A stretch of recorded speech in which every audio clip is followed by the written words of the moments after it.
essence, so turn on the crown. Been that since I was a child. Been told them I'm showing them now. I get it and spread it around. They selfish, don't need them around. But blessing, God bless me now. And city when you out. No time for I'm Prince Jamar. We out here with Corie at Englewood. Thanks for having us. Thanks for coming, man. Just tell us a little bit about the neighborhood. Oh, the neighborhood, best neighborhood in the world, right? Yes, sir. I mean, truly it is, though.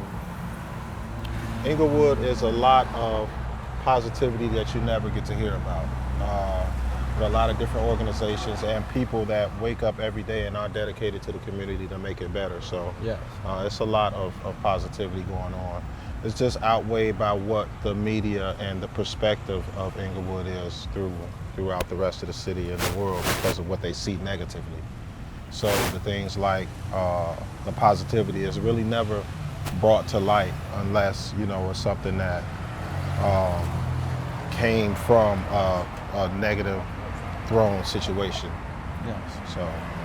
Well, thank you for having us. Thank you for doing all the positive work that you're doing in the city. Came to check out the store, see the other positive work you got going on. Okay, great. Come on in. Let's go.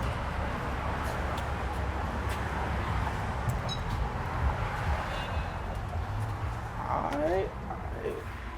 Door. See. Okay. See, we doing something for breast cancer? Yeah.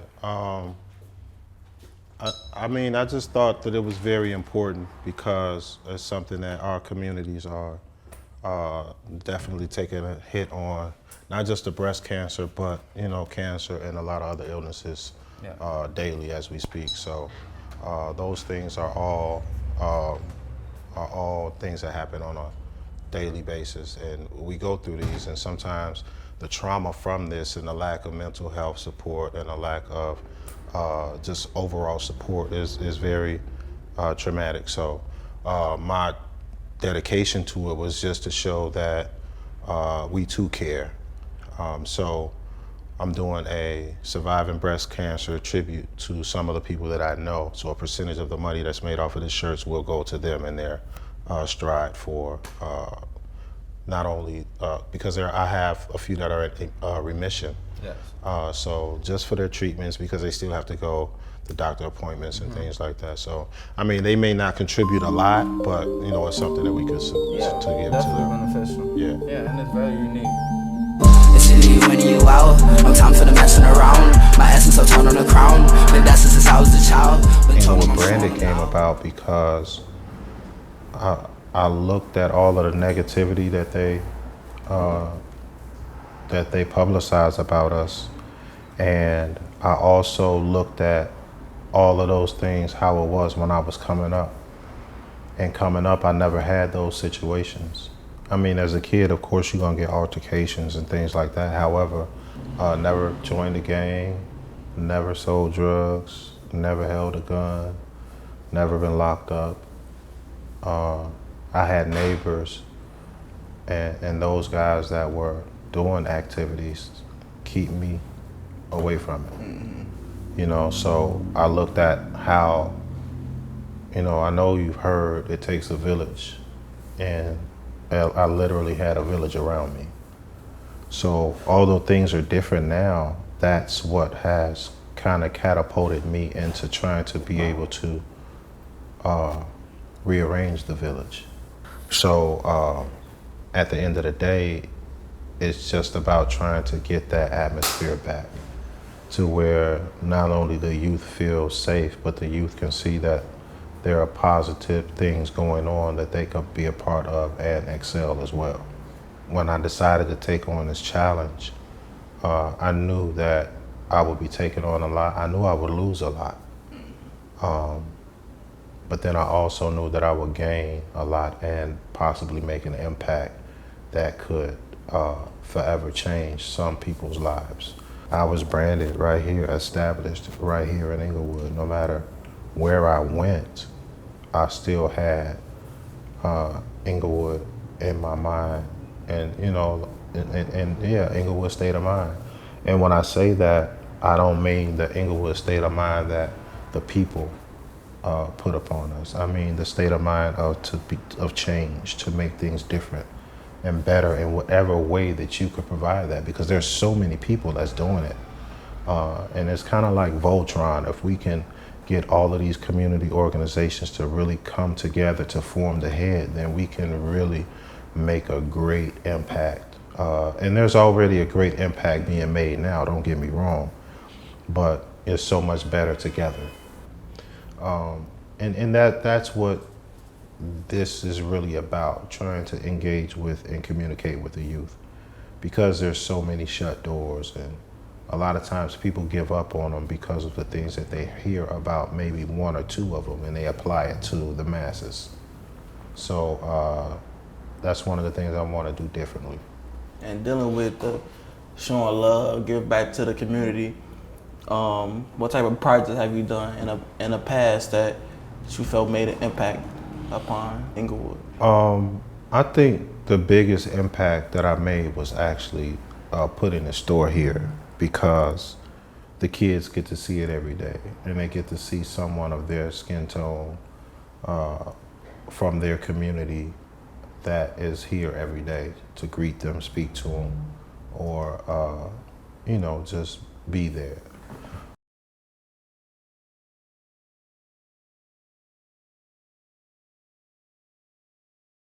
I was wondering where you got the idea for the male bear. It's like an everyday question. So the male bear came from a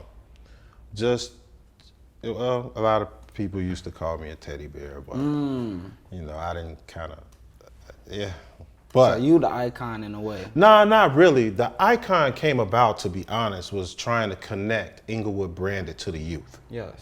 So although I can put Englewood on a shirt in very many ways, and some of the youth are proud enough to wear that, but then in the day and era of fashion, they want to wear something fashionable. So I figured that would be something to be able to connect that gap with the youth. It'll be something that they will want to wear, and it really did good for what I was trying to do. So I was able to grab their attention, and they've been rocking with me pretty good. So yeah, that was the purpose of them. And then I ended up having to do Miss E. Woods, because I wanted to be able to kind of show the women some support and love as well. Right. So we got the women's side over there. And with her, again, y'all caught me at a messy time, but again with her, so she's she's a little cartoonish, a little iconic. Nice. So again, something to be able to kind of tap into the different worlds. So you don't see, oh no, he's on the sign. So there's also a new addition, which is EJ, and which was designed for the kids. So with EJ, and when he comes out, which I'll be actually printing him very soon, we're gonna run a whole campaign around kitty conversations, a coloring book. Once I start printing him, we're gonna just do a bunch of topics for kids, and one of our number one topics is gonna be bullying. So we're gonna take EJ and we're gonna put him in situations, and we're gonna talk to children through EJ to see how we can try to get some type of solution or some type of different vibe with the bullying situations, whether that's communication, whether that's how to communicate not only with the peers, but the teachers, the parents, and not feeling like that they have to end what's going on with themselves because of that situation. So, and it's kind of crazy that we're talking about this, because as I was telling you guys earlier, a senior at Urban Prep just committed suicide. And that's a very big topic that we really don't touch on in our communities, nor do our kids know how to not only rectify the situation, but communicate about it so we'll know, because of the fear of it. Right. So that's one of the things that we're going to touch into with not only just EJ, but both E-Dub and E-Woods as well, just so we can try to get a trailer going where the kids can understand and identify how to communicate and how to be more educated on how to move when it comes like that. So that's some of the things that's going on with EJ, E-Woods, and E-Dub. When you out, no time for the messing around. My essence, I'll turn on the crown. Been that since I was a child. Been told them I'm showing them now. I get it and spread it around. They selfish, don't need them around. But blessing, God bless me now. How did you train your mindset to stay dedicated to doing Englewood Branded? It was simple for me. I'm from Englewood. I grew up in poverty, but impoverished, or however you say it. So I understood the struggle of life, you know, and the struggle of life applies to everything that you do. So I wouldn't allow it to let me give up, because, and trust me, there's been rough patches, still some to date. But if I gave up, not only would I be giving up on myself, I'd be giving up on my family. I'd be giving up on the community that I said that I wanted to help. Those two words don't fit well in my vocabulary. You know, only time I give up something is when I absolutely have to, or when this thing or whatever it is shows me that it wants nothing to do with me, you know. And a lot of times we do overdo it, but I just couldn't see myself letting this go and those opportunities that presented itself, because I knew it was a bigger picture. So I'm not too keen on quitting, you know, and I think it's very important that I show my kids that I don't quit, because it can put them in a position to say, I'm not gonna quit. And you know, there are hurdles and you have to learn how to jump over them. Just like in track, when you're running track and then you add the hurdles to it, you're gonna flip over the first few, but eventually you'll catch it. You'll understand that you gotta open your legs up a little bit when you're jumping over it instead of trying to jump right over it. You know, when you let something defeat you, then you're saying that your feelings, your worth, and what you want to accomplish doesn't matter. Nah, I don't feel that way. That's how I am with role models. Yeah. How I grew up, I ain't had no role model. I just saw people who I didn't want to be like. And that's a role model, whether you want to accept that as that or not, because you have to think about it. My dad growing up, and he'll probably kill me when he see this, but it's the truth. He drank a lot, and to this day, I will drink socially, but even then, it's a drink or two. I saw what it did. I saw what it destroyed. I saw not only destroyed the family, but it destroyed him. And, you know, those are positive role models, however you look at it, because you're still learning what not to do. You know what I mean?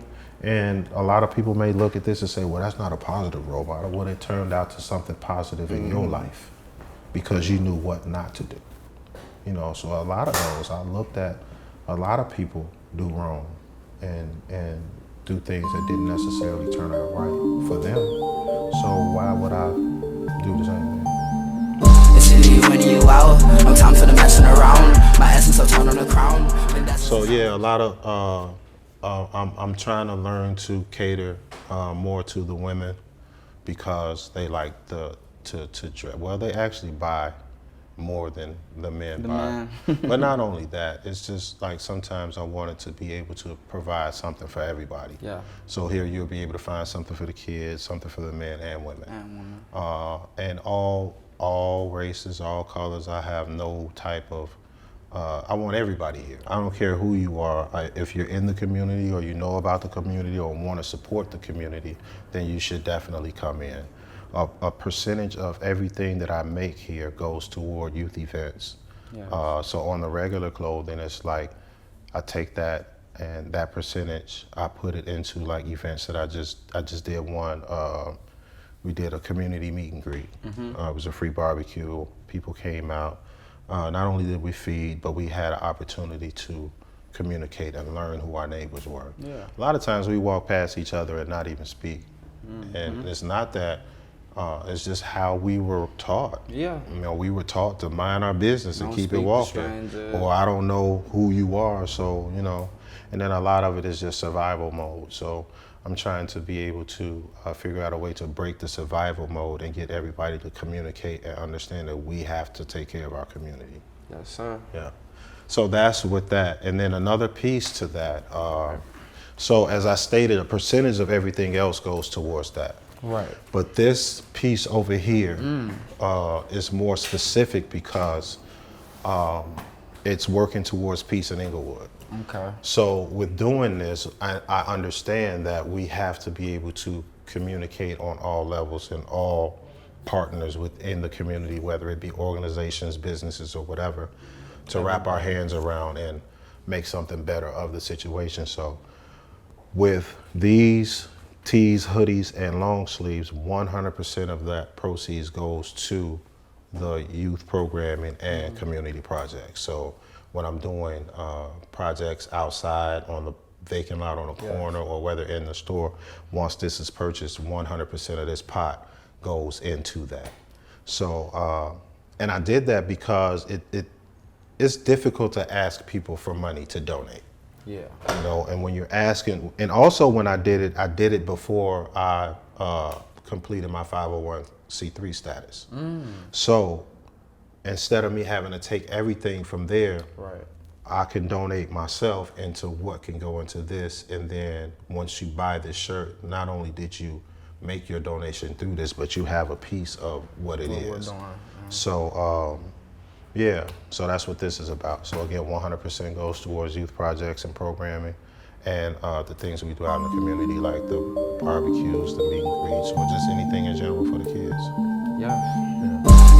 When you out, no time for the messing around. My essence so turn on the crown. Been that since I was a When child. I grew up, it was difficult, man. But the good thing about the difficulty, I didn't let it bother me, and my mom didn't let it bother me.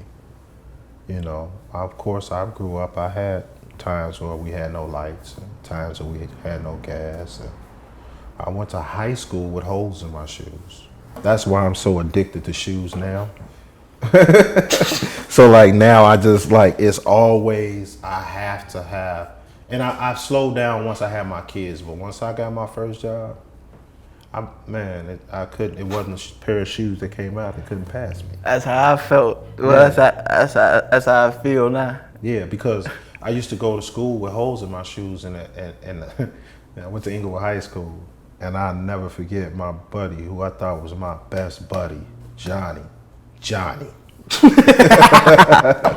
I would go to the cafeteria, lunchroom, whatever you call it, and I would sit this shoe, because it was my left shoe, and I would sit on the wall so people wouldn't see it. And they were Reebok Preseasons. And Johnny yelled out in the middle of the lunchroom, "Corey, we know why you sitting by that wall. Them Preseasons are off season." Right, so, you know, when he said that, of course, that was the joke of the day, and you know, it just got a little different, and people were, you know, the kids are cruel. So that's what it turned out to, and that, from that day on, once I got a job, I just wasn't no turning back when it came to shoes. Shoes. It was shoes. Nobody could say anything else about my shoes. When you out, no time for the messing around. My essence so turn on the crown. Been that since I was a child. Been told them I'm showing them now. I get it and spread it around. They selfish, don't need them around. But blessing, God bless me now. You know, a lot of times when we grow up in single family homes, and it's okay. Yeah. But we still need to be able to communicate with the kids on what that will look like and how they should act, and bring that mental health support back in, so they'll understand that it's okay to talk to somebody about it, because you need to. Yeah. So yeah, that's what we're doing with them. Yeah. Yep, that's real nice. When you out, no time for the messing around. My essence so turn on the crown. Been that since I was a child. Been told them I'm showing them now. I get it and spread it around. They selfish, don't need them around. But blessing, God bless. What advice would you give to like a troubled youth? The advice that I give to troubled youth is find you. 90% of the youth that are troubled are looking for the validation of their peers. And when they do that, they're not valuing themselves and not giving themselves the chance or the opportunity to be productive and do the things that they want to do. And a lot of our youth want to live off of entertainment opposed to really following their dreams and going. And then you got to think of it, a lot of them are growing up in broken homes. And if mom's there, she's either working all day and they're taking care of themselves, or whichever the case is, or dad, you know. So it's just a little more about me tapping into them and seeing what it is they really want to do. But then even once you figure out what they want to do, you have to really be passionate about providing those resources so they can do it. So how do you reach someone who is deep into the streets? you talk to them. You talk to them every day. I got one out here now, right now. Right now, every day. I talk to him every day. And what I tell him is that, eventually you're going to have to come and talk to me. And one thing you can't do is let them think they scare you. You know what I mean? You have to talk to them. You have to let them know that, yo, I know what you're going through right now, but when you're ready to talk about it, I'm right here. My door always open. And, sometimes he know I'm walking up on him like, yo, what's good? You good today? Yeah. I said, well, why don't you move around for a little bit? It might get a little hot, but then it might not. But then I just want you to be safe. So just, you ain't got no ideas. You don't know what you want to do. You want to rap. What you want to do. So he's starting to break down. And once he breaks down, I just want to be able to provide him those resources so he can actually do what it is he want to do. And one of the things I want to do is listen to him. I made the mistake a long time ago of thinking that my son was good just because I was at home with him. I found out the hard way with being home wasn't enough. Still have to talk to him. Just like any of these guys on the street, just like my son, I had to learn who my son was and what he wanted to do. A lot of times we want to force our children into doing what we want to do instead of really listening to them and seeing there. And he turned into like one of the best DJs.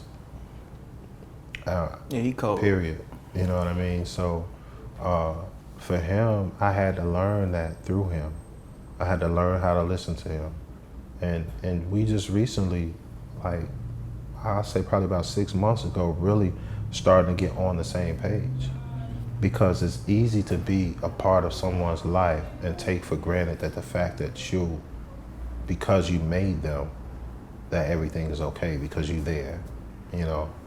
A lot of times people struggle with the fact that they don't have the money to take care of the kids, but the kids are struggling with the fact that they don't have the emotional bond that they need from you.